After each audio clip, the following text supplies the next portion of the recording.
نحمده ونصلي ونسلم على رسوله الكريم أما بعد فأعوذ بالله من الشيطان الرجيم بسم الله الرحمن الرحيم يا أيها الذين آمنوا اتقوا الله حق تقاته ولا تموتن إلا وأنتم مسلمون صدق الله العظيم وصدق رسوله النبي الأمين الكريم الرؤوف الرحيم ونحن على ذلك لمن الشاهدين والشاكرين والحمد لله رب العالمين۔ انتہائی عقیدت و محبت کے ساتھ حضور سرور کائنات فخر موجودات رحمت للعالمین خاتم النبیین سید المرسلین طٰہ و یاسین سید عالم رحمت عالم نور مجسم شفیع امم نبی مکرم رسول محتشم فخر آدم و بنی آدم ارواحنا فدا حضور احمد مجتبی محمد مصطفیٰ صلی اللہ تعالی علیہ وسلم کے دربار اقدس میں درود پاک کا نذرانہ پیش کریں اور پڑھیں اللہم صلی علی سیدنا شفیعنا و نبینا مولانا محمد وبارک وسلم صلاۃ و سلام علیک یا رسول اللہ وسلم علیک یا حبیب اللہ۔ خطبہ مسنونہ کے بعد قرآن مجید کی جس آیت کریمہ کا تلاوت کرنے کا شرف حاصل کیا ہے، اللہ کریم ارشاد فرماتا ہے یا ایھا الذین آمنوا اتقوا اللہ حق تقاتہ ولا تموتن الا وانتم مسلمون۔ اے ایمان والوں، اللہ سے ڈرو جیسا کہ اس سے ڈرنے کا حق ہے۔ جس طرح ہمیں رسول اللہ صلی اللہ تعالی علیہ وسلم نے اللہ سے ڈرنے کا حکم دیا، اللہ نے اپنا ڈر ہمیں اپنے دلوں میں پیدا کرنے کا حکم دیا، یعنی جیسا رب تعالیٰ سے ڈرنا چاہیے ویسا ہی ہمیں ڈر اپنے دلوں میں اللہ کا پیدا کرنا چاہیے۔ قرآن پاک میں اللہ تعالیٰ نے یہ فرمایا، اب اس آیت کریمہ کی روشنی میں آپ دیکھیں کہ جو بندہ مومن اللہ سے ڈرتا ہے، جو بندہ اللہ سے ڈرتا ہے وہ پھر برائیوں کے قریب نہیں جاتا۔ جو بندہ اللہ سے ڈرتا ہے وہ کبھی جھوٹ نہیں بولتا۔ جو بندہ اللہ سے ڈرتا ہے وہ کبھی گالی گلوچ نہیں کرتا۔ جو بندہ اللہ سے ڈرتا ہے وہ کبھی نماز نہیں چھوڑتا۔ جو بندہ اللہ سے ڈرتا ہے وہ گناہوں کے کام نہیں کرتا، شراب نہیں پیتا، نشہ نہیں کرتا، ماں باپ کی نافرمانی نہیں کرتا۔ یہ تمام جو گناہ ہیں، یہ جو برائیاں ہیں، وہ بندہ ان تمام برائیوں سے دور رہتا ہے کہ جس کے دل میں اللہ کا ڈر ہوتا ہے، جس کے دل میں اللہ کا خوف ہوتا ہے، جس کے دل میں اللہ کی خشیت ہوتی ہے۔ تو اللہ سے ڈرنا یہ ہر مسلمان کے لیے ضروری ہے، ہر مومن کے لیے ضروری ہے کہ وہ اللہ سے ڈرے۔ اور ایک بات یاد رکھیں کہ جو اللہ سے ڈرتا ہے اسے دنیا والوں سے ڈرنا نہیں پڑتا۔ جب وہ بندہ اپنے دل میں اپنے رب کا خوف پیدا کرتا ہے تو دنیا کا خوف اس کے دل سے نکل جاتا ہے، دنیا کا ڈر نکل جاتا ہے۔ اسی لیے تو جو اللہ کے نیک بندے ہیں، جو مقربین ہیں، صالحین ہیں، بزرگان دین ہیں، اولیاء کاملین ہیں، یہ لوگ وہ ہیں کہ جنہوں نے اپنی پوری زندگی اللہ سے ڈر کر گزاری، اللہ کے خوف کے ساتھ گزاری، تو دنیا کی کسی طاقت سے وہ ڈرتے نہیں تھے۔ اولیاء کرام کی آپ سیرت پڑھ لیں، بزرگان دین کی سیرت پڑھیں کہ ان کے دل میں دنیا کی بڑی بڑی طاقتیں ان کے سامنے آئی، لیکن ان کا خوف جو ہے ان کے دل میں نہیں تھا، ان طاقتوں کا ڈر ان کے دل میں نہیں تھا۔ کیوں؟ اس لیے کہ جو اللہ سے ڈرتا ہے اسے دنیا والوں سے ڈرنا نہیں پڑتا ہے، اور جو اللہ سے نہیں ڈرتا پھر اسے جو ہے کبھی فلاں صاحب سے، کبھی فلاں صاحب سے، کبھی کسی دنیا دار سے، کبھی کسی دنیا دار سے، اس طرح در بدر کی ٹھوکریں کھانی پڑتی ہیں۔ تو ہم در بدر کی ٹھوکریں کیوں کھائیں؟ ایک در پر اپنے اس سر کو جھکا دیں۔ وہ در کیا ہے؟ وہ میرے رب کا دربار ہے، وہ رب تعالیٰ کا دربار ہے۔ رب کریم کے دربار میں جب آپ خود کو جھکا دو گے تو جو بندہ اپنے آپ کو رب کی بارگاہ میں جھکاتا ہے اللہ تعالیٰ اسے بلند فرما دیتا ہے۔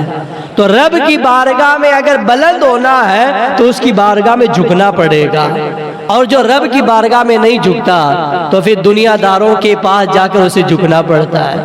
تو ہماری اس پیشانی کو اگر ہم ایک رب تعالیٰ کی بارگاہ میں جو وحدہ لا شریک ہے، اس کا کوئی شریک نہیں، وہ ایک معبود ہے، وہی سجدے کے لائق ہے، وہی عبادت کے لائق ہے، اس کے علاوہ کوئی عبادت کے لائق نہیں، اس کے علاوہ کوئی سجدوں کے لائق نہیں، اس کے علاوہ کسی کی بارگاہ میں پیشانی ہماری جھکے اس لائق کوئی نہیں۔ ہماری پیشانی اگر جھکے گی تو رب کی بارگاہ میں جھکے گی۔ تو اس طور پر اگر بندے نے اپنے آپ کی اصلاح کی اور خود کو جو ہے رب کی بارگاہ میں جھکا دیا، رب کا ڈر پیدا کیا، رب کی خشیت اپنے دل میں پیدا کر لی، تو وہ بندہ اس کا مقام یہ ہو جاتا ہے کہ اللہ تعالیٰ اس کو ایک ایسا مقام عطا فرماتا ہے کہ دنیا والوں کے دلوں میں اللہ تعالیٰ اس کی محبت پیدا فرما دیتا ہے۔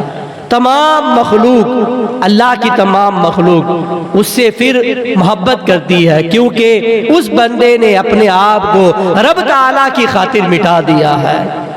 تو یہ رب تعالیٰ کا جو خوف ہے اور اللہ کا ڈر ہے، یہ بڑی نعمت ہے، یہ بہت بڑی دولت ہے، یہ ہر کسی کو نہیں ملتی، یہ اسی کو ملتی ہے جس پر رب کا فضل ہوتا ہے۔ ذالک فضل اللہ یؤتیہ من یشاء، یہ رب کا فضل ہے اور میرا رب جسے چاہتا ہے اپنا فضل عطا فرماتا ہے۔ تو جس پر رب کا فضل ہو جاتا ہے، رب کا کرم ہو جاتا ہے، پھر وہ اللہ سے ڈرتا ہے، اللہ کا خوف پیدا کرتا ہے۔ آج اگر دنیاوی طور پر ہمارا کوئی نقصان ہو جاتا ہے، ہمارے کسی رشتہ دار کا انتقال ہو جاتا ہے، دنیاوی کوئی ہمارا گھاٹا اور خسارہ ہو جاتا ہے، کوئی چیز گم ہو جاتی ہے، کسی چیز میں ہمیں نقصان اٹھانا پڑتا ہے، تو ہماری آنکھوں سے آنسو نکل آتے ہیں، آنکھوں سے آنسو نکل آئے دنیا کی طلب میں، دنیاوی اس چیز کے اندر، دنیا کی محبت میں آنکھوں سے آنسو نکل گئے۔ اور میں نہیں کہتا ہوں، ہاں بہت بار ایسا ہوتا ہے کہ جب ہمارا کوئی عزیز چلا جاتا ہے، جب ہمارا کوئی رشتہ دار چلا جاتا ہے، جب ہمارا کوئی اپنا دنیا سے چلا جاتا ہے تو آنکھوں سے آنسو نکلتے ہیں، اور جب ہمارا کوئی مالی نقصان ہو جاتا ہے، جانی نقصان ہو جاتا ہے، تب بھی آنکھوں سے آنسو نکلتے ہیں۔ لیکن یہ سب ہونے کے بعد ہمیں اس بات پر بھی غور کرنا ہے، کیا یہی آنسو کبھی رب کے خوف سے بھی نکلے ہیں، کبھی رب کے ڈر سے بھی نکلے ہیں، کبھی ہم نے رب تعالیٰ کی بارگاہ میں خود کو حاضر کر کے اس کی بارگاہ میں کبھی رونے کا ہم نے اس طرح اپنی حالت کو بنایا ہے؟ تو رب تعالیٰ کی بارگاہ میں رونے جیسا اپنا چہرہ بنائیں۔ بزرگان دین فرماتے ہیں کہ بندہ مومن کو چاہیے کہ وہ اپنے رب کی بارگاہ میں گڑ گڑائے، رب کی بارگاہ میں روئے۔ رات کو جب تمام لوگ سوئے رہتے ہیں اور جب ایک بندہ اٹھ کر مصلی بچھا کر رب کی بارگاہ میں سجدہ کرتا ہے، ایسا بندہ رب کو بڑا ہی پسند ہے۔ جب ساری دنیا سو رہی ہے وہ اپنے رب کو یاد کرتا ہے۔ اور حدیث پاک کی روشنی میں میرے آقا صلی اللہ تعالی علیہ وسلم نے فرمایا، حدیث پاک کا مفہوم ہے کہ دو لوگوں کو اللہ تعالی جنت میں داخلہ فرمائے گا اور جہنم میں انہیں داخل نہیں فرمائے گا۔ وہ لوگ کون ہیں؟ ایک تو وہ ہے جو رب تعالی کے خوف سے جو ہے اپنی آنکھوں سے آنسو نکالتا ہے، اور دوسرا وہ ہے جو رب کی بارگاہ میں لڑتے لڑتے شہید ہو جاتا ہے، یعنی اس کے جسم سے خون نکل جاتا ہے۔ ایک وہ کہ رب کی بارگاہ میں اس نے جہاد کیا اور رب کی بارگاہ میں اس کے جہاد کرنے کی وجہ سے جسم سے خون نکل گیا، اس بندے پر جنت واجب ہو جاتی ہے۔ اور ایک وہ بندہ ہے جو رب کی بارگاہ میں روتا ہے، گڑ گڑاتا ہے، رب سے ڈرتا ہے، رب کے خوف کی وجہ سے رب کی بارگاہ میں اس کے آنسو نکلتے ہیں۔ تو یہ آنسو کوئی معمولی چیز نہیں ہے، یہ آنسو وہ ہیں کہ جس بندے کی آنکھ سے رب کے ڈر سے آنسو نکل گئے، اللہ تعالیٰ اس کا بھی جنت میں داخلہ فرمائے گا۔ تو رونے کا سبب بنائیں، رونے کا انداز بنائیں۔ بزرگان دین فرمایا کرتے تھے کہ بندوں کو چاہیے کہ وہ رب تعالیٰ کی بارگاہ میں روئیں۔ کسی نے پوچھا کہ اگر رونا نہ آئے تو کیا کریں؟ اگر رونا نہ آئے تو رونے جیسی صورت ضرور بنائیں، رونے جیسی صورت بنائے، رونے جیسی حالت بنائے۔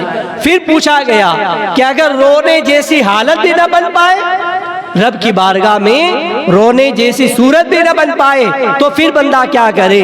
بزرگان دین فرماتے ہیں پھر اس بندے کو چاہیے کہ وہ اپنے مقدر پر روئے، اپنے مقدر پر روئے۔ کہ ہمارا دل اتنا سخت ہو گیا ہے کہ رب کی بارگاہ میں جاتے ہوئے ہمیں شرم آتی ہے، رب کی بارگاہ میں روتے ہوئے ہمیں شرم آتی ہے۔ دنیا کے سامنے ہم رو دیتے ہیں اور اپنے رب کے سامنے نہیں روتے ہیں۔ دنیا کا خوف اپنے دل میں لیے پھرتے ہیں، دنیا کا ڈر ہمارے دلوں میں ہے اور رب کا ڈر نہیں ہے۔ ایسے بندے کو اپنے مقدر پر رونا چاہیے۔ تو آپ اپنے دلوں میں رب کا خوف پیدا کریں، رب تعالیٰ کا ڈر پیدا کرے۔ اور جو بندہ رب سے ڈرتا ہے، میرا رب فرماتا ہے وَلِمَنْ خَافَ مَقَامَ رَبِّهِ جَنَّتَانِ، کہ جو اپنے رب کے حضور کھڑے ہونے سے ڈرتا ہے، اللہ تعالیٰ اسے 2 جنتیں عطا فرمائے گا۔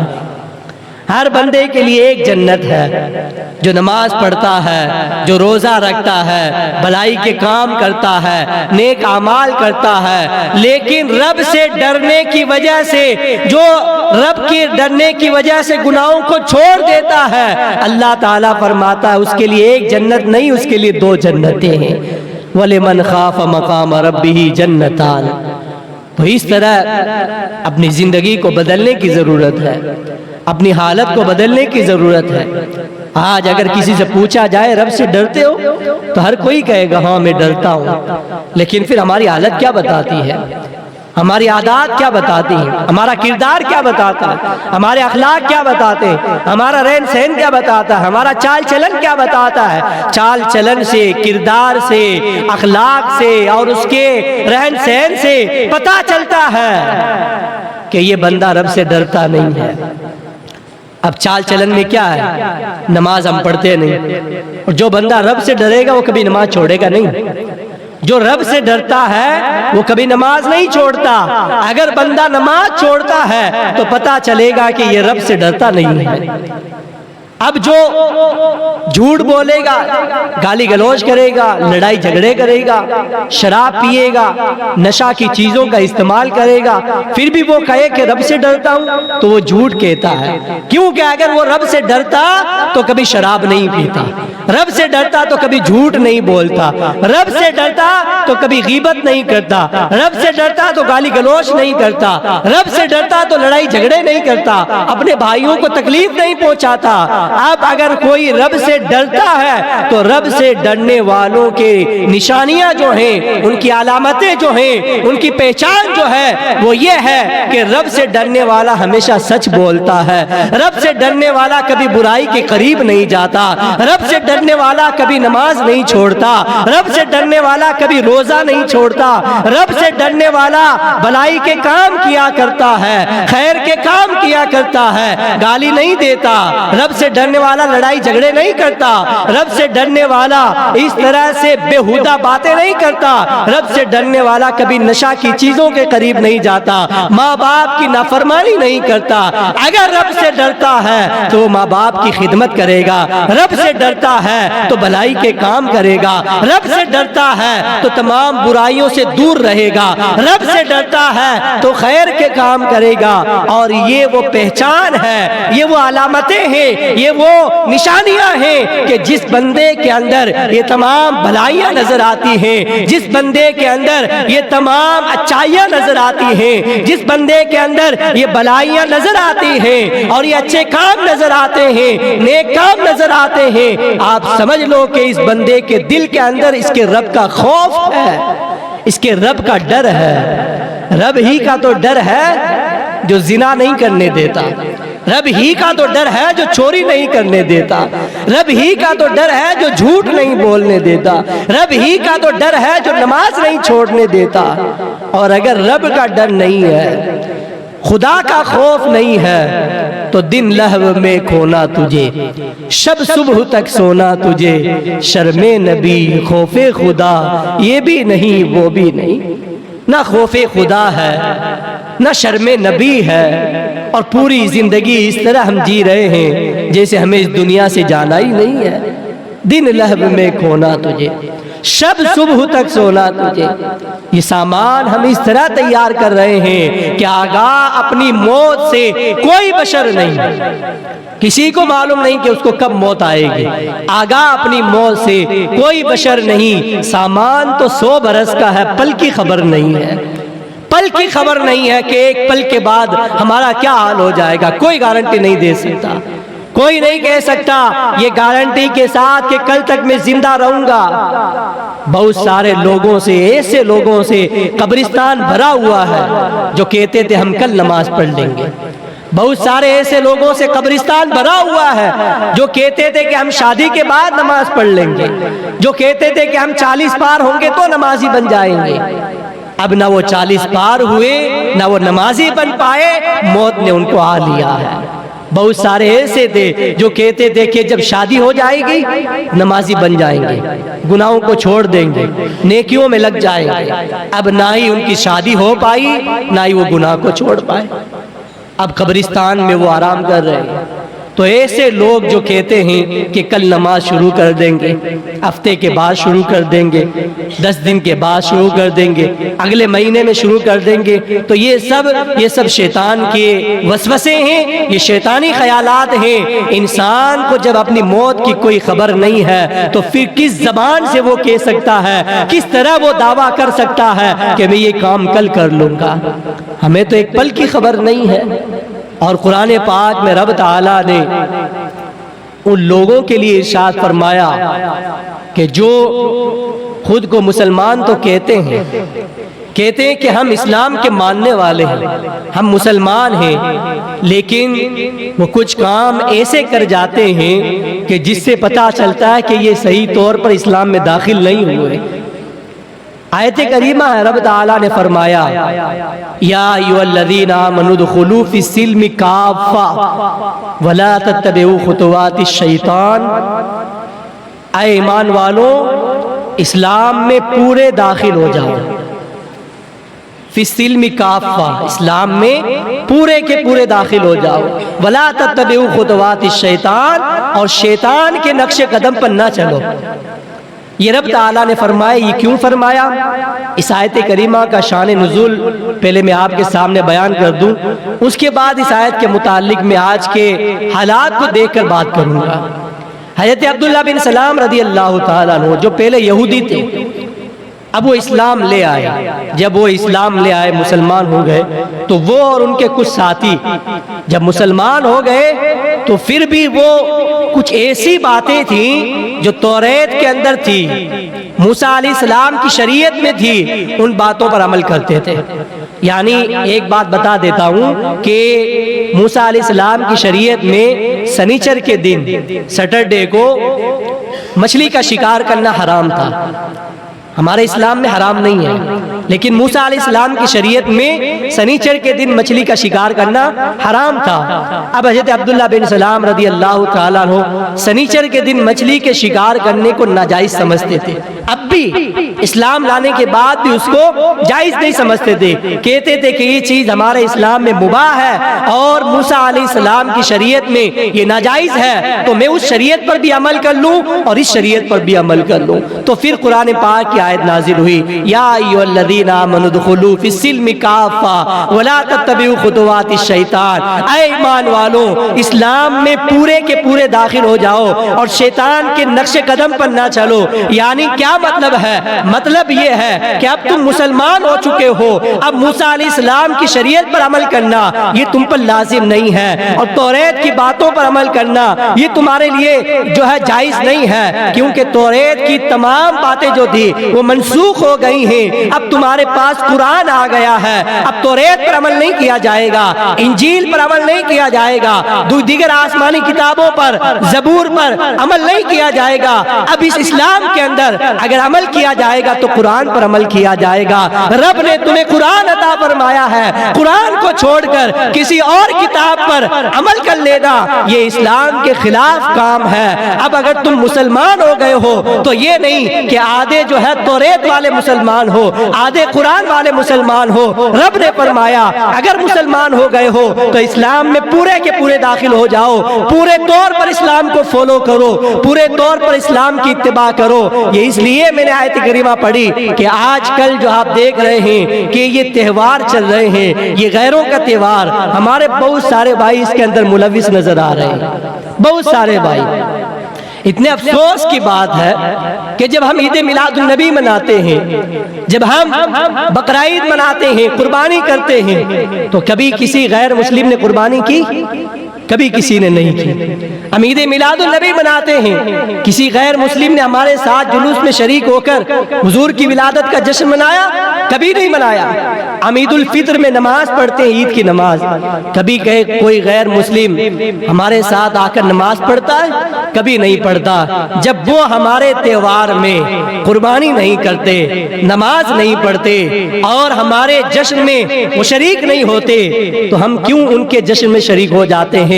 ہم کیوں ان کے تہوار میں شریک ہو جاتے ہیں؟ فقہائے کرام نے فرمایا کہ ہولی ہو یا دیپالی ہو یا غیروں کا جو بھی مذہبی شعار ہے، کرسمس ڈے ہو، ان کے اندر خوشی منانا اور خوشی منا کر ان کو اچھا سمجھنا، اچھا سمجھ کر ان کو مبارکباد دینا یہ کفر ہے۔ کیا ہے؟ یہ کفر ہے۔ میں اپنے گھر کی بات نہیں کرتا، یہ شریعت کی بات کرتا ہوں۔ ہمارے علماء نے فرمایا ہے، فقہائے کرام نے فرمایا ہے کہ اگر کوئی غیروں کے مذہبی تہوار کو اچھا سمجھ کر مناتا ہے تو اسلام سے نکل جاتا ہے، کیونکہ یہ جو مذہبی شعار ہیں ان کا اسلام سے کوئی تعلق نہیں ہے اور یہ اسلام کے خلاف ہیں۔ اس لیے ہر مسلمان کو چاہیے کہ وہ اسلام کی تمام باتوں پر سختی سے عمل کرے، لیکن جب غیروں کا تہوار آتا ہے، چاہے وہ کرسمس ڈے ہو یا دیوالی ہو یا ہولی ہو یا کوئی اور ان کا تہوار ہو، اس پر کبھی بھی شریک نہ ہو، اس کی مبارکباد نہ دیں، اس پر جو ہے کبھی بھی خوشی نہ منائیں، اس کو اچھا نہ سمجھیں۔ ہاں کسی نے جو ہے فارمیلٹی کی طور پر اچھا نہ سمجھ کر یوں ہی اس کو جو ہے دیوالی کی مبارک ہو یا اس طرح سے ہیپی دیوالی کہہ دیا، تو اس کے لیے بھی فقہائے کرام نے فرمایا وہ اسلام سے تو نہیں نکلے گا، لیکن یہ کام بھی سخت حرام ہے، اس طور پر بھی اس میں شریک ہونا سخت حرام ہے۔ اور اگر اچھا سمجھ لیا، اس پر خوشی کا اظہار کیا، اچھا سمجھ کر اس میں شریک ہو گیا، تو پھر وہ اسلام سے نکل جائے گا، میاں بیوی کا نکاح بھی ٹوٹ جائے گا، اگر وہ کسی پیر کامل سے بیعت ہے تو بیعت سے بھی نکل جائے گا۔ اب اسے اسلام میں آنے کے لیے تجدید ایمان کرنا پڑے گا، تجدید نکاح کرنا پڑے گا اور تجدید بیعت بھی کرنا پڑے گا۔ تو ہم ایسے کام کیوں کریں جب اللہ نے ہمیں اسلام عطا فرما دیا؟ اسلام جیسا بہترین مذہب اللہ تعالیٰ نے ہمیں عطا فرمایا ہے، اور یہ اسلام عطا فرما کر رب نے فرما دیا کہ تم اسلام میں پورے طور پر داخل ہو جاؤ۔ تو ہمیں پورے طور پر داخل ہونے کی ضرورت ہے۔ یہ نہیں کہ ہم عید بھی منا لیں، بقرعید بھی منا لیں اور ہولی دیوالی بھی منا لیں۔ اسلام ہمیں اس کی اجازت نہیں دیتا ہے۔ تم عید مناتے ہو اور بہترین ایام اللہ تعالیٰ نے تمہیں عطا فرمائے ہیں، خوشیوں کے بہترین موقع اللہ تعالیٰ نے عطا فرمائے ہیں، تو پھر تمہیں غیروں کی طرف دیکھنے کی کیا ضرورت ہے؟ اس لیے ان تمام باتوں سے آپ کو پرہیز کرنا ہے۔ آپ کو اگر کوئی جو ہے اس طرح سے مبارکباد دے تو اس کا آپ کو جواب نہیں دینا ہے۔ آپ جواب دیں گے آپ گناہوں میں پڑ جائیں گے، آپ اس پر خوشی منائیں گے، آپ جو ہے ایمان اور کفر کا یہ مسئلہ ہے، عقیدے کا مسئلہ ہے، اس لیے اس سے اجتناب ضروری ہے۔ کتنے افسوس کی بات ہے، ایک ہمارے بھائی نے جو ہے یہ پٹاخے وغیرہ کی دکان جو ہے اپنے گھر کے باہر لگا لی۔ مسلمان ہے، نماز پڑھنے آتا ہے، ان تمام چیزوں کی کیا ضرورت ہے؟ رب تعالیٰ نے فرمایا تعاونوا علی البر والتقوی ولا تعاونوا علی الاثم والعدوان، ایک دوسرے کی نیکی اور بلائی کے کام میں مدد کرو۔ ولا تعاونوا علی الاثم والعدوان، گناہ کے کام میں ایک دوسرے کی مدد مت کرو۔ اب اگر کوئی جو ہے اس طرح کے غلط کام کرتا ہے اور یہ تہوار مناتا ہے تو ہم پر کیا یہ ہمیں زیب دیتا ہے کہ ہم اس طرح سے جو ہے پٹاخے کی دکان لگا لیں یا اس طرح کی جو ہے ان کے اندر کسی طرح کی ان کی ہیلپ کریں، کسی طرح کی ان کی مدد کریں؟ یہ کسی طور پر جائز نہیں ہے۔ رب نے فرمایا ہے وَلَا تَعَاوَنُوا عَلَى الْإِثْمِ وَالْعُدْوَانِ، اور تم گناہ کے کام میں، برائی کے کام میں ایک دوسرے کی مدد نہ کرو۔ اگر کوئی برائی کرتا ہے، اگر کوئی اسلام کے خلاف کام کرتا ہے تو تم پر تو یہ ضروری ہے کہ تم اس کا جو ہے بائیکاٹ کرو، اس کے برخلاف کام کرو۔ اسلام کے جو خلاف ہوتا ہے تم اس کے خلاف ہو جاؤ، لیکن آج تو معاملہ الٹا ہی ہے، معاملہ اس کے برعکس نظر آتا ہے۔ ہم تو ان کی مدد کر رہے ہیں، ہم تو ان کا تعاون کر رہے ہیں، ہم ان کی ہیلپ کر رہے ہیں، یہ کسی طرح بھی جائز نہیں ہے۔ رب تعالیٰ سے ڈرنے کا ہمیں اللہ تعالیٰ نے حکم دیا ہے، تو اسی چیز کو لے کر آپ دیکھیں کہ رب تعالیٰ کا ڈر پیدا کریں۔ ان تمام چیزوں کا جو ہے نہ اسلام سے کوئی تعلق ہے، نہ قرآن سے کوئی تعلق ہے، نہ سنت مصطفیٰ سے کوئی تعلق ہے، نہ شریعت مصطفیٰ سے کوئی تعلق ہے، نہ ہی ہمارے ایمان سے کوئی تعلق ہے۔ جس چیز کا اسلام سے کوئی تعلق نہیں ہمیں اس سے دور رہنا چاہیے، ہمیں اس سے بچنا چاہیے۔ اللہ نے ہمیں عید الفطر عطا فرمائی، اللہ نے ہمیں عید الاضحیٰ عطا فرمائی، عید میلاد النبی، عیدوں کی عید عطا فرمائی، اللہ نے ہمیں رمضان مبارک جیسا پورا مہینہ عطا فرمایا۔ پھر ہمیں کیا ضرورت ہے غیروں کا تہوار منانے کی؟ پھر ہمیں کیا ضرورت ہے غیروں کی خوشیوں کے اندر شامل ہونے کی؟ تو ان تمام چیزوں سے ہمیں بچنا چاہیے اور اپنے دلوں کے اندر اللہ کا خوف پیدا کرنا چاہیے۔ اور شادی کے ایام بھی چل رہے ہیں، آج کل شادی کے اندر بھی جو غلط رسمیں، فضول رسمیں اور جو فضول کام جو پیدا کر لیے گئے ہیں لوگوں نے، ان تمام کاموں سے ہمیں بھی بچنا چاہیے۔ اللہ تعالیٰ نے فرمایا وَلَا تُبَذِّرْ تَبْذِيرًا إِنَّ الْمُبَذِّرِينَ كَانُوا إِخْوَانَ الشَّيَاطِينِ، فضول خرچی نہ کرو، کیونکہ فضول خرچی کرنے والا شیطان کا بھائی ہے۔ رب نے فرمایا ہے ان المبذرین کانوا اخوان الشیاطین، فضول خرچی کرنے والا شیطان کا بھائی ہے۔ آج یہ شادیوں کے اندر جو فضول خرچیاں پیدا ہو گئیں، یہ فضول رسمیں اور ایسے رواج بڑھ گئے ہیں جس کی وجہ سے ہماری بہنیں جو ہے کئی عمر ہو گئی لیکن وہ گھر میں بیٹھی ہیں۔ ہمارے کئی بھائی ایسے ہیں جو رشتے کی تلاش میں بیٹھے رہتے ہیں۔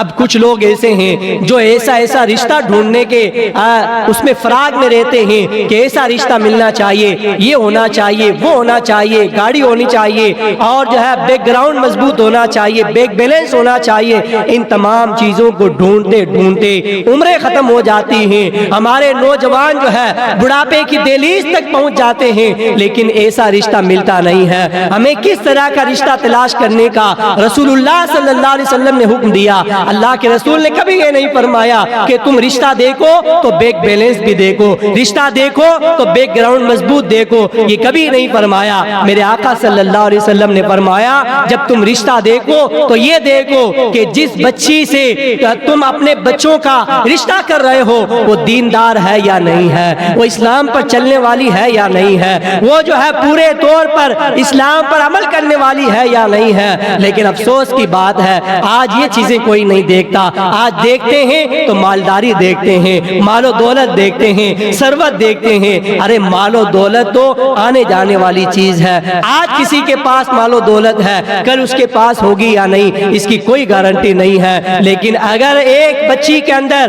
جس کا تم اپنے بچوں سے رشتہ کرنے جا رہے ہو اس کے دل میں دینداری ہے، اسلام پر عمل کرنے کا جذبہ ہے، تو پھر وہ بچی جب آپ کے گھر میں آئے گی تو خیر و برکت لے کر آئے گی۔ جب تمہارے گھر میں اس بچی سے تمہارے بچوں کے یہاں بچے پیدا ہوں گے تو وہ بچے بھی دیندار بنیں گے، وہ بھی قرآن پر چلنے والے بنیں گے، اسلام پر چلنے والے بنیں گے۔ اس لیے شادی کرتے وقت، رشتہ کرتے وقت، نکاح کرتے وقت ان چیزوں کا ضرور خیال کرنا ہے کہ فضول خرچی نہیں کرنی ہے۔ اس طرح سے جو ہے آج کل تو منگنی کے طور پر بھی منگنی کو بھی اس طرح منایا جاتا ہے جیسے یہ بھی کوئی شادی ہے، حالانکہ منگنی کا کوئی تصور اسلام میں نہیں ہے۔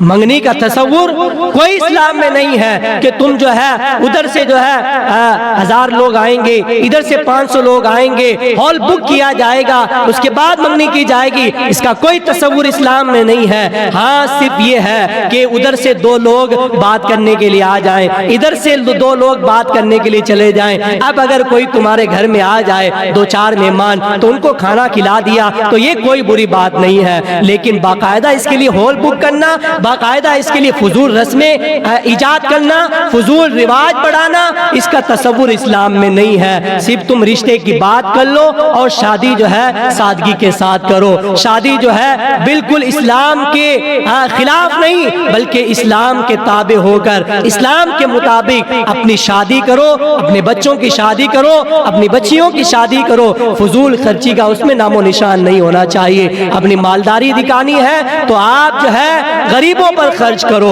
اپنا جو ہے یہ دکھانا ہے کہ جو ہے لوگ مجھے کیا کہیں گے اگر میں سادگی سے کر لوں گا، لوگ تو کل جو ہے 2 دن کھائیں گے تو تمہاری تعریف کر دیں گے، لیکن رب تعالیٰ نے تمہیں کیا فرما دیا؟ رب نے فرما دیا کہ یہ جو فضول خرچی کر رہے ہیں یہ کون ہیں؟ یہ شیطان کے بھائی ہیں، شیطان کے بھائی ہیں۔ تو ہمیں شیطان کا بھائی نہیں بننا ہے، فضول رسموں سے دور رہنا ہے، فضول خرچی نہیں کرنی ہے، بالکل اسلام کے مطابق شادی کریں اور اسلام کے مطابق رشتہ کریں۔ اور یہ کون کرتا ہے؟